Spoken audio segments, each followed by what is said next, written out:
Hello guys, in this video I am going to show you how to add the text box to your GIF on the Momento application.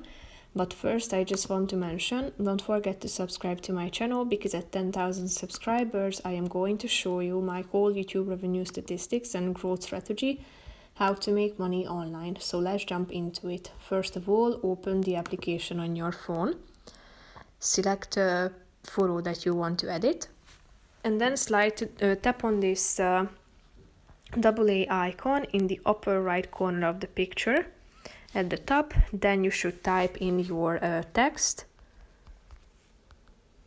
and after you are done, select color in the middle of the screen. You have a bunch of options. Select the right one. You can change the font at the top.